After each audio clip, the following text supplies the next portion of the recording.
Hello, everybody. How's everybody doing? It's great to be learning with you on a Thursday, Chol HaMoed, the intermediate days of Sukkot. That Hallel that we always listen to during the 2-minute countdown is from a Sukkot Hallel last year, or maybe even 2 years ago. I'm not sure, but it's definitely timely now.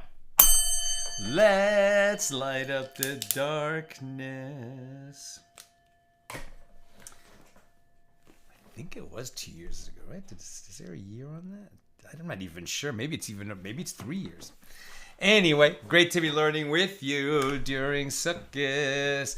Who's in the house? Bella in Florida Guy in Ohio, Daryl in Tulsa, Melissa in Great Neck, Lorraine in Texas, Paula in the Great Northwest, Joe in the Inland Empire, Sharon in New Jersey.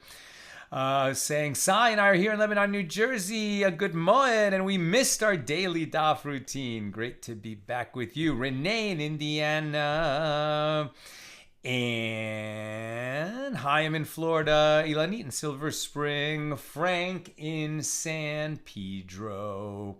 Welcome, everybody. Let me just do a little reload and refresh over here. Okay, also Belle, the dogs and I from Texas. Shalom all, thanks Sal and Nina. I'm Yisrael Chai, hoping all the hostages get home. Amen, amen. May we hear only good news. I think the deal is supposed to have the living hostages back on Sunday. The bodies back on Monday. Please God, may it be so. May this war end with a secure and lasting peace. And let us say amen. Okay. Let's get into it. Okay, our daf today is page 22. We're picking this up near the bottom of 21b here in Tractate Zevachim, the 29th volume of the Talmud. Continuing our discussion of Mishnah number 1 here in chapter 2, matters which can disqualify an offering due to something lacking in the priest who is bringing it.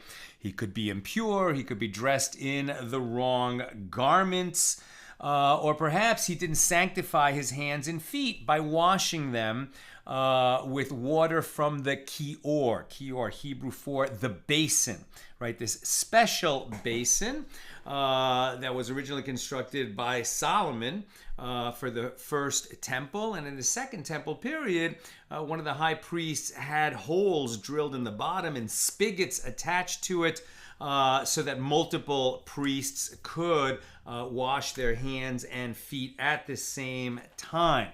If they hadn't sanctified their hands and feet prior to beginning the avoda, the divine service in the holy temple, then offerings that they brought would be disqualified. Okay, near the bottom of 21b, excuse me, having mentioned a law earlier on page 19b, the Gemara addresses the matter itself. Rabbi Yosef, the son of Rabbi Hanina, says, with regard to any basin, the kior, that does not contain enough water for 4 priests, number 4, priests to sanctify their hands and feet from it, the priests may not sanctify their hands and feet with it. Why? Because, as it is stated in the Torah, Exodus 40, verse 31, that Moses and Aaron and his sons, at least two, might wash their hands and their feet from it. So it has to, be able to fulfill that 4 priests could wash their hands and feet from it. If there's not that much water in the basin, then even though, a priest washed his hands and feet from the water that was there, that would be considered disqualifying. Now, the Gemara raises an objection from a Baraisa.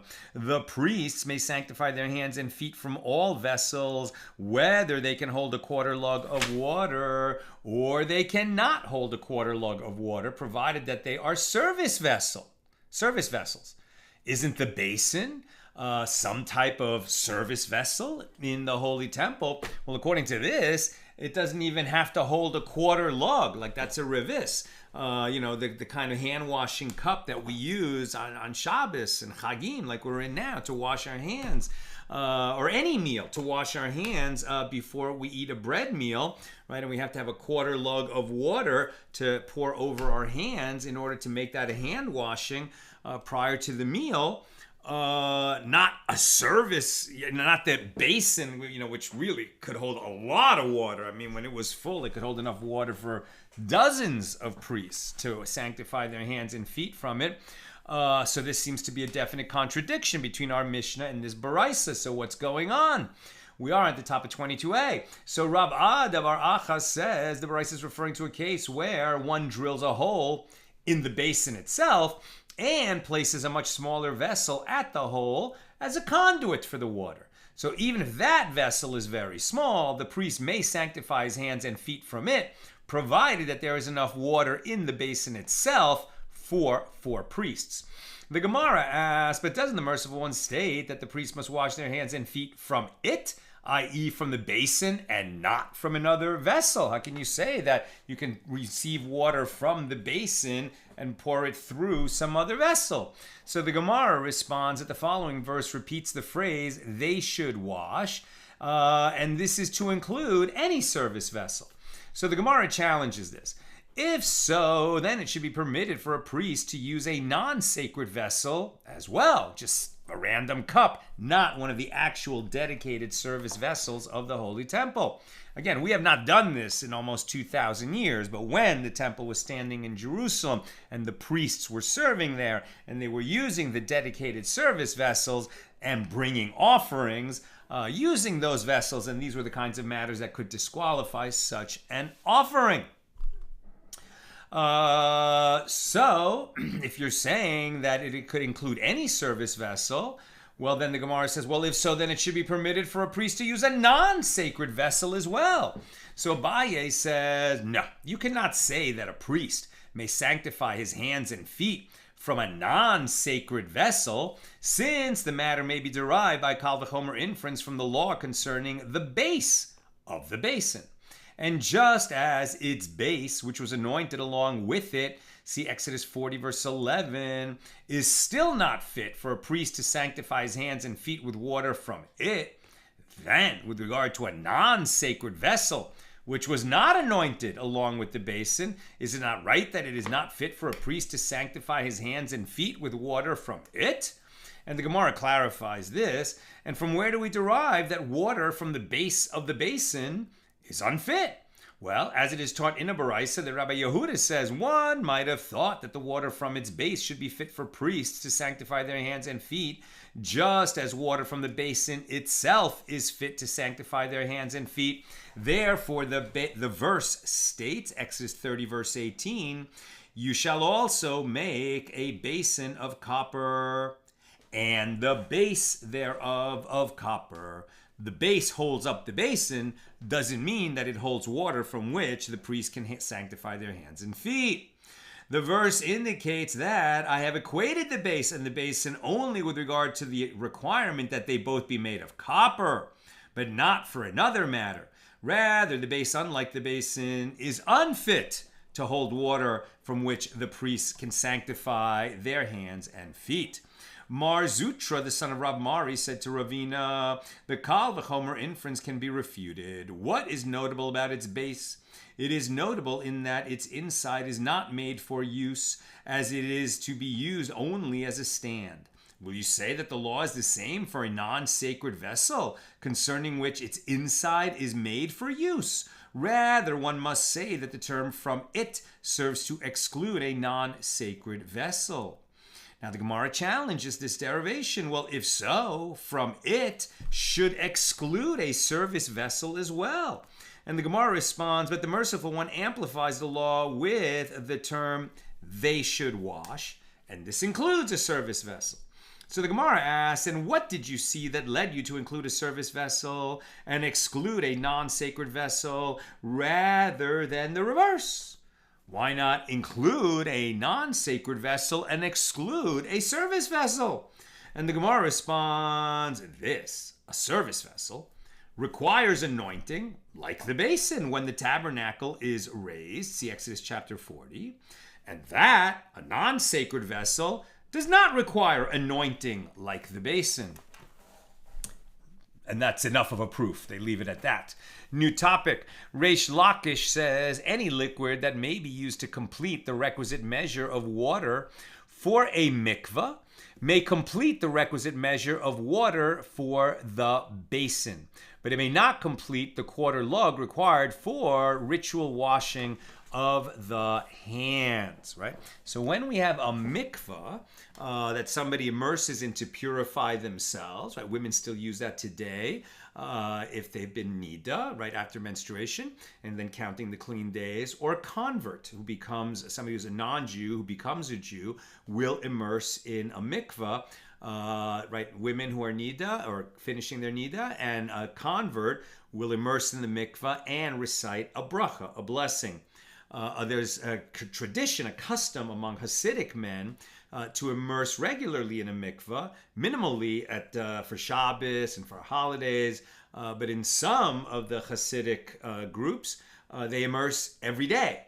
But those are not obligatory immersions in the mikvah, and so they don't say a bracha when they do it. But when the temple is standing, then we use the mikvah for a whole bunch of other things, like being purified from tumah, the tumah of a dead creeping thing, a sheretz, or the tumah of a mitzora, or of a zav, somebody who's had an emission, or corpse tumah, right? Somebody who came into contact with a dead body, who immerses on the third and seventh day in a mikvah, and then etc. So now the point of a mikvah, as we've seen before, it has a minimum volume of water, 40 sa. It has to be collected water. You can immerse as a mikvah in the ocean or a river, but not in a bathtub, right? It has to be a collection of rainwater. It has a whole bunch of requirements for an indoor mikvah. I'm going to sneeze. It's that time of year with allergies. The sneeze will come. Anyway, but in certain situations where you have less than the minimum volume of water in the mikvah, you can make up some of that missing volume with non-water in a way that won't disqualify the mikvah. We won't go into those rules now, but what they're saying is the requirements with regard to how much water and the type of water that is in the basin is going to be similar to the law of how much water and what kind of water needs to be in the basin is similar to the laws of water in the mikvah. Okay. So Reish Lakish says any liquid that may be used to complete the requisite measure of water for a mikvah may complete the requisite measure of water for the basin, but it may not complete the quarter lug required for ritual washing of the hands. So the Gemara asks, this statement means to exclude what as unfit for completing the requisite measure for ritual washing of the hands? If we say that it means to exclude liquefied clay, there's a difficulty. As what is this clay like? If it is such that a cow can kneel and drink from it, that is considered water and should be fit even to complete the measure of a quarter lug of ritual washing for the hands. And if a cow cannot kneel and drink from it, it should not even be fit to complete the requisite measure for a mikvah. So rather say that it means to exclude red gnats, like gnats, little bugs, red gnats that originate and grow in the water. This too is difficult, as even by themselves, they may constitute the entire measure of the mikvah, not only to complete a deficient measure of water. As it is taught in the Baraisa, Rabban Shimon ben Gamliel says, with regard to anything that originates in the water, one may immerse in it, since it is considered as though it were water. And Rav Yitzchak bar Avdimi says one may immerse even in liquefied fish eye of sufficient volume. Now, this sounds kind of gross. I mean, we're just used to bathing in very clean water. But in the ancient world, they didn't always have that luxury. Maybe somebody lived in a place where there was a beautiful mountain spring that, although it was cold, was pure and very clean. But other people, sometimes had to immerse in a place that, it was rainwater flowing through it, but flowing through very slowly. And there was all kinds of organic matter there, and it was not so nice. But it was not disqualified as a mikvah, because these were things that you find typically in living water.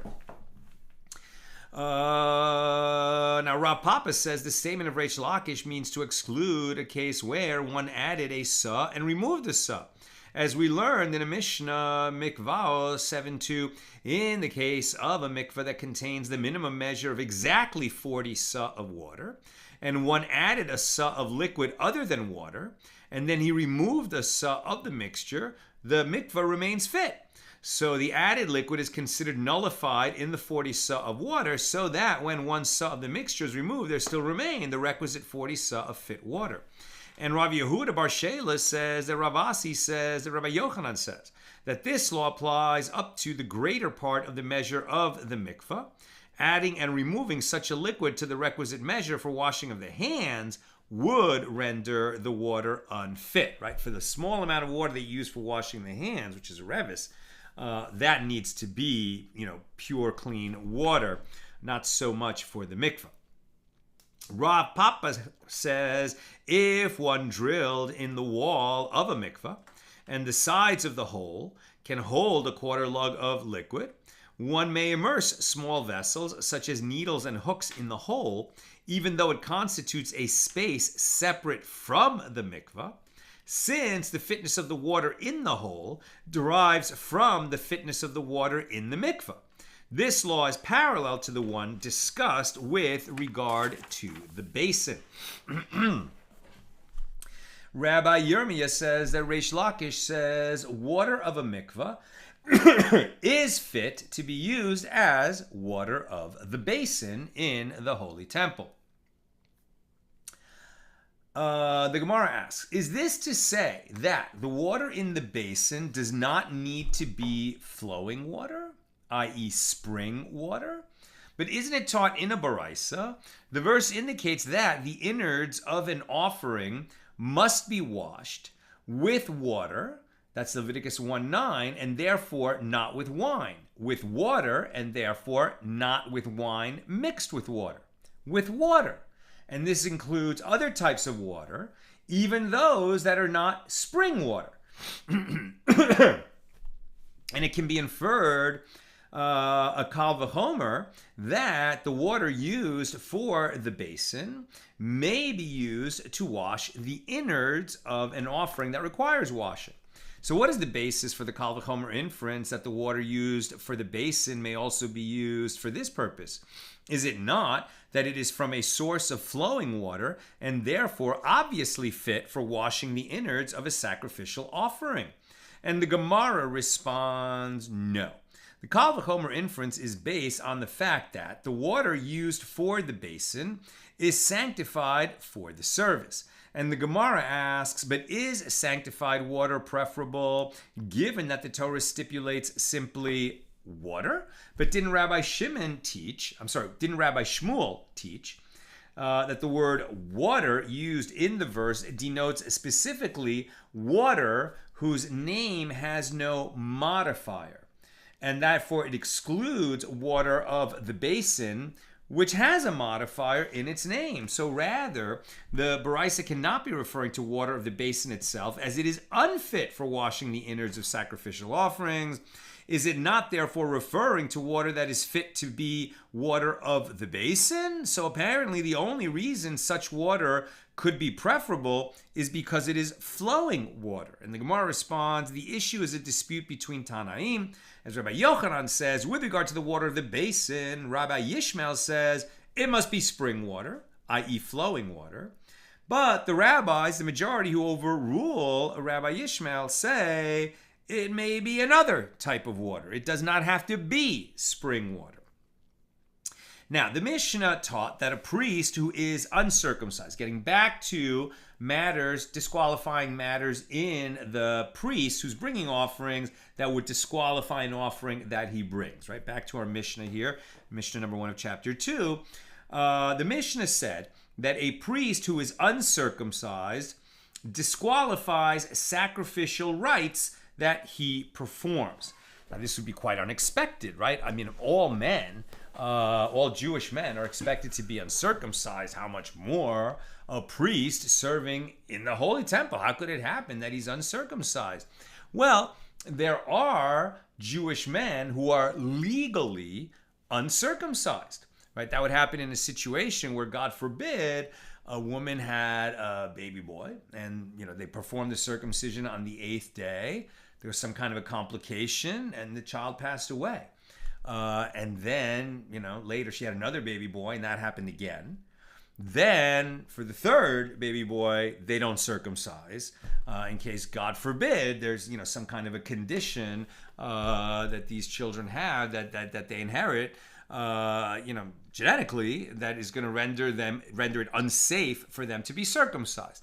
So that would be a Jewish male who is legally uncircumcised, right? But absent such a condition, any Jewish male who is uncircumcised, that's a major problem, right? Jewish men have to be circumcised. If the family doesn't circumcise them, then the Jew when he grows up doesn't get himself circumcised if for some reason it was not possible. This happened in the Soviet Union sometimes in history where circumcision was prohibited under pain of death. So that would be another reason why they wouldn't do a circumcision. But then when he has the possibility to get himself circumcised, he's obligated to do that medical procedure, that sacred procedure. Okay, so let's say for one of these reasons, a priest was not circumcised. Now, can a priest, maybe as a Jew, he can legally be uncircumcised, but as a priest serving in the temple, apparently not, right? He should not be bringing offerings. Maybe it's okay for him to be uncircumcised, but he can't be doing the work, the divine service of a priest serving in the Holy Temple when the temple is standing in Jerusalem. And from where do we derive this? So Rav Chisda says, we did not learn this matter from the Torah of Moses, our teacher. Doesn't say that a priest has to be circumcised. That's not explicit in the Torah. Rather, we learned it from the words of the prophet Ezekiel, right? Later in the Hebrew Bible. What is the Hebrew Bible, or the Tanakh, composed of? The Torah, which is the 5 books of Moses, the Nevi'im, the books of the prophets, and then the Ketuvim, right? The writings, right? Which include Psalms, Proverbs, etc. So here we learn from the book of Ezekiel, in Ezekiel 44:9, quote, no stranger uncircumcised in heart or uncircumcised in flesh shall enter into my sanctuary to serve me. And from where do we derive that he desecrates the service after the fact? Right? Not only is it not permitted, but sometimes we have the type of law where it's not permitted for somebody who's uncircumcised to do something, but if he did it anyway, it would be valid after the fact. Here, no. Prohibited for an uncircumcised priest to bring an offering, and if an uncircumcised priest did bring an offering, that offering would be disqualified. How do we know that? As it is written, quote, in that you have brought in strangers uncircumcised in heart or uncircumcised in flesh to be in my sanctuary to profane my house. That's Ezekiel 44:7, quite nearby, but a different verse. So the sages taught that the verse states stranger, One might have thought that this is referring to an actual stranger, i.e. a Gentile. Therefore, the verse states uncircumcised in heart, to indicate that it is referring to a priest rather than a Gentile. If so, what is the meaning when the verse states stranger? It is referring to one whose actions are considered estranged from his Father in heaven, i.e. an apostate. Somebody who sins regularly, he knows he's sinning, and he just thinks that, well, he doesn't care, right? He doesn't care that he's violating the Torah on a regular basis. That's an apostate. That person is disqualified from bringing offerings in the temple. And I have derived only that one who is uncircumcised in heart, right, an apostate who turns away from the commandments of the Torah, he is unfit to serve in the holy temple. From where is it derived that one who is literally uncircumcised, i.e. uncircumcised in the flesh, is also unfit to serve in the holy temple? The verse states, or uncircumcised in flesh, right? So uncircumcised in heart, that's a spiritual teaching, one who turns away from God and from Torah. Uncircumcised in flesh, that's a very explicit, legal teaching. One who is not circumcised may not serve in the holy temple. Now the Gemara notes, and both phrases in the verse are necessary, as had the merciful one written only uncircumcised in flesh. One might think that it is only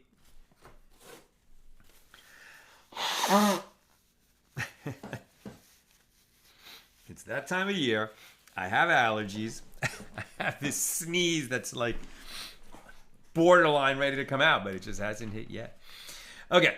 And both phrases in the verse are necessary, as had the merciful one written only uncircumcised in flesh. One might think that only he is unfit because he is disgusting in that he possesses a foreskin. Right? For a Jew, this is just considered totally wrong.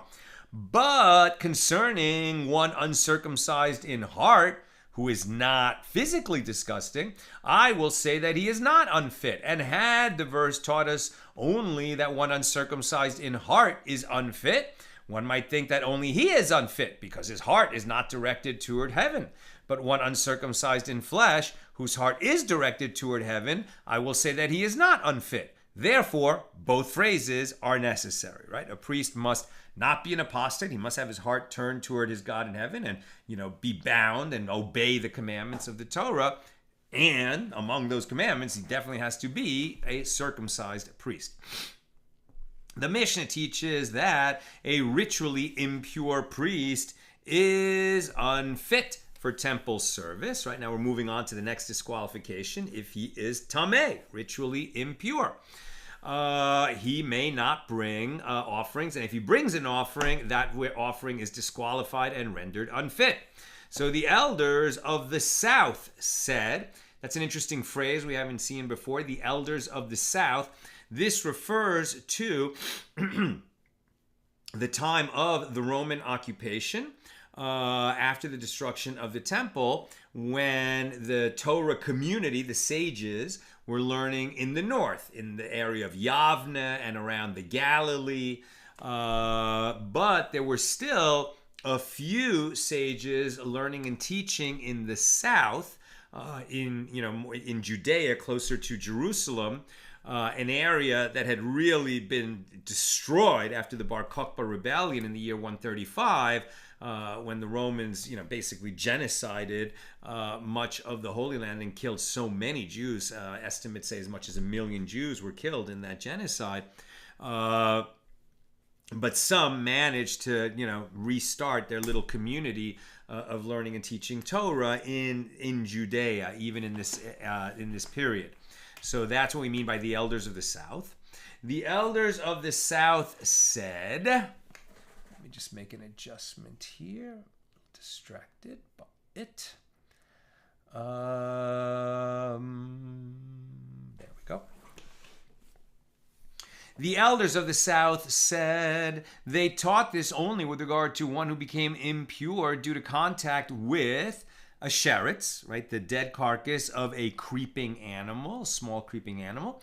But with regard to a priest who became tameh due to contact with a corpse, since he can effect acceptance of his rights for communal offerings ab initio, if the majority of the community has contracted impurity from a corpse, he can effect acceptance of his rights for individual offerings as well after the fact. This is not the law, but here we're making this important distinction between the tumah of a sheretz and the tumah of a mace, a corpse.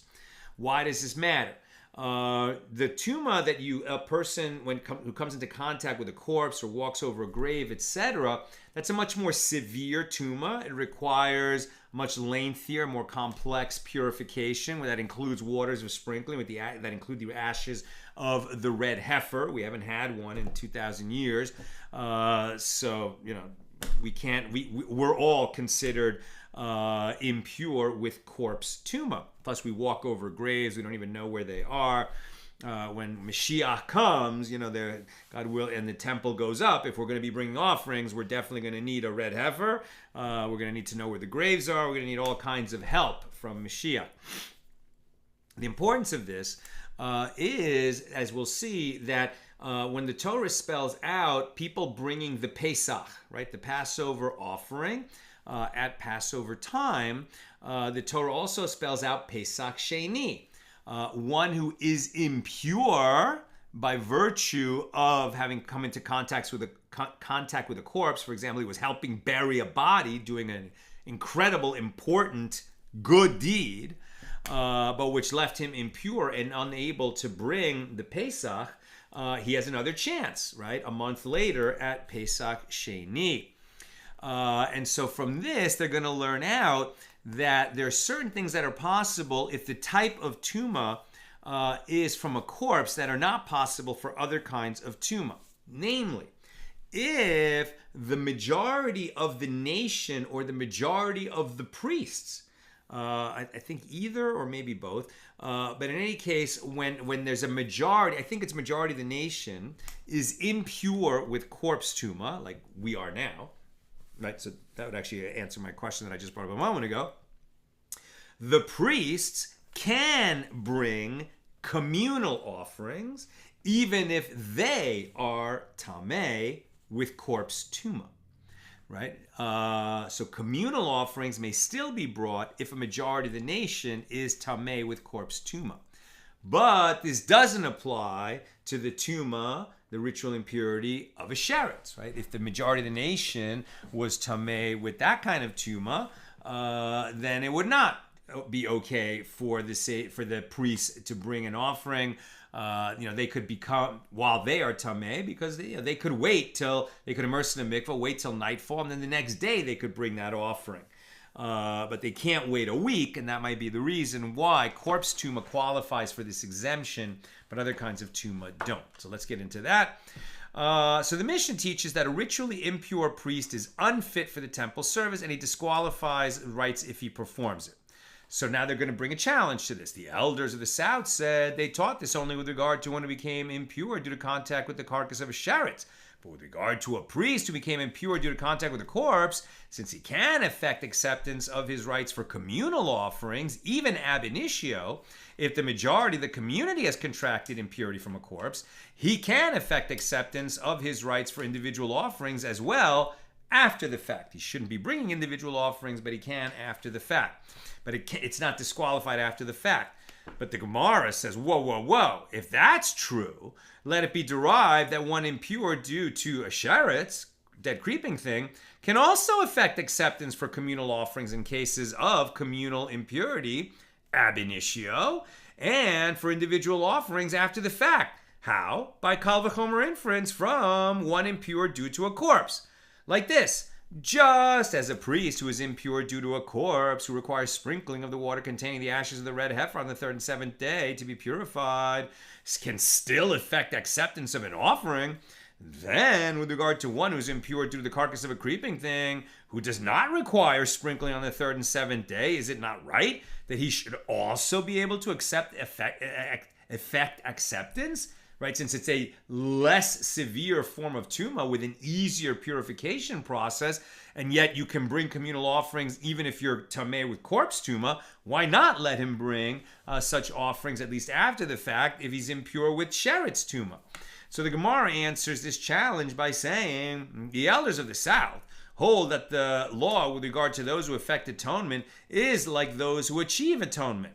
Just as with regard to those who achieve atonement through communal offerings, i.e. the community, only if a majority is impure due to a corpse, may the offering be sacrificed in a state of impurity, but if they are impure due to the sheretz, it may not. Right? It doesn't matter that if the majority is impure due to a sheretz, it's only if the majority is impure due to a corpse that these offerings may be brought. So too, with regard to those who effect atonement, i.e. the priests, if they serve when they are impure due to a corpse, yes, their service can achieve atonement, but if they serve when they are impure due to the carcass of a creeping thing, it does not.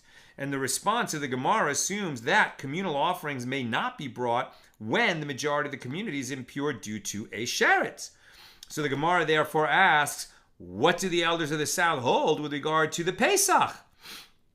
If they hold that one may not slaughter it, nor sprinkle its blood on the altar for an owner who is impure due to a sheretz, even though he can immerse and become pure in time to eat the offering that night, then one may ask, why can't the community perform communal offerings in such a state of impurity?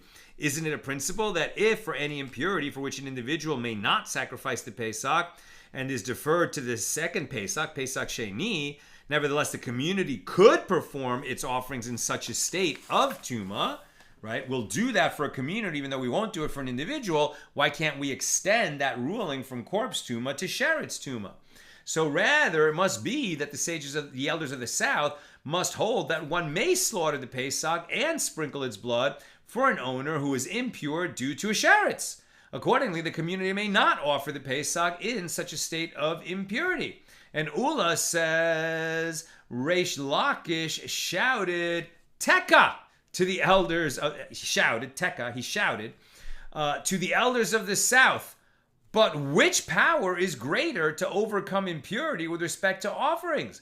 The power of those who effect the atonement, i.e. the priests, or the power of those who achieve the atonement, i.e. the owners of the offerings? Since the elders of the South hold that the Pesach may be sacrificed for an owner who is impure due to a sheretz, while a priest who is similarly impure may not sacrifice any offering, you must say that the power of those who achieve atonement is greater.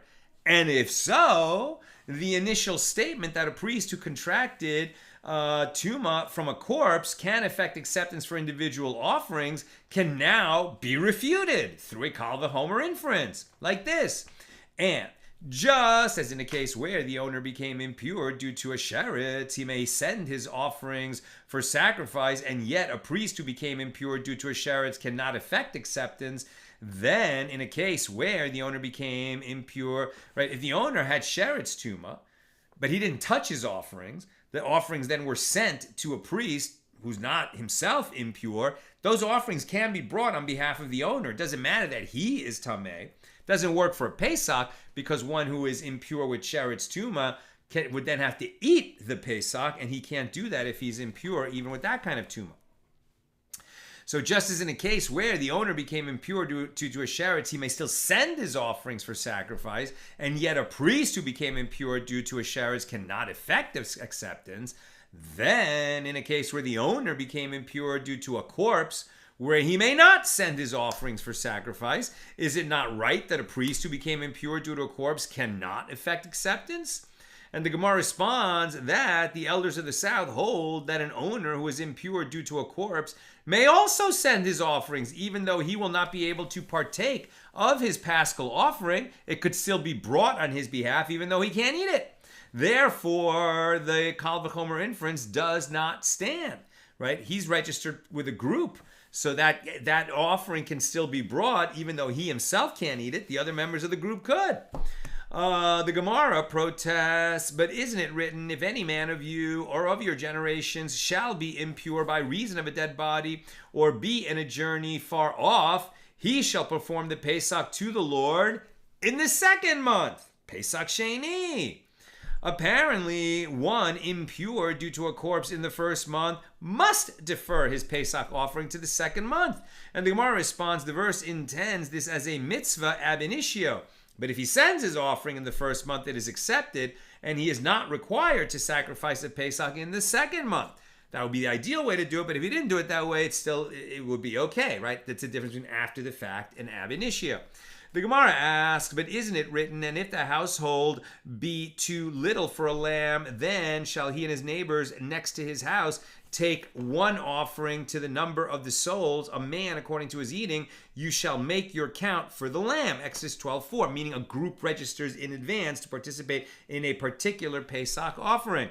And this teaches that one may bring the Pesach only if he is able to partake of it. And the Gemara responds, this requirement is also meant as a mitzvah ab initio, but it does not disqualify the offering if it was not fulfilled after the fact. We're at the top of 23a. I'm almost done. Questions or comments, please get them in now. The Gemara asks, and is this requirement not indispensable even after the fact? But isn't it taught in a Baraisa that the phrase, according to the number of the souls, teaches that the Paschal offering, the Pesach, must be slaughtered only for those who registered for it in advance? If the Pesach was slaughtered for individuals who did not register for it, one might have thought it would only be like transgressing a mitzvah, but the offering would not be disqualified. Therefore, the verse states, you shall make your count. And the verse repeats the issue of counting to stress that the law is indispensable. And if one slaughters the offering for one who is not registered to eat of it, that offering is disqualified. And the Gemara concludes, and those who eat the offering are juxtaposed to those who are registered for it. As the verse states, according to the number of souls, a man according to his eating. Accordingly, if one slaughters the Pesach for one who cannot partake of it, the offering is disqualified. The Gemara responds to this by saying the elders of the South do not juxtapose the phrases, i.e. they do not interpret the verse's juxtaposition of the two phrases as significant. And the Gemara asks, but even if they do not juxtapose the phrases, there is a refutation to their statement from this inference as well. And just as in a case where the owner became impure due to a creeping animal, where he may send his offerings for sacrifice ab initio, a priest who became impure due to a creeping animal nevertheless cannot effect acceptance. Then, in a case where the owner became impure due to a corpse where he cannot send his offerings ab initio, is it not right that a priest who became impure due to a corpse cannot effect acceptance? That's where we'll knock off. We'll continue tomorrow, Friday, at the regular Friday time, noon Pacific. I'm not seeing questions on the document that Nina passes me, questions and comments. So that's what I've got for today.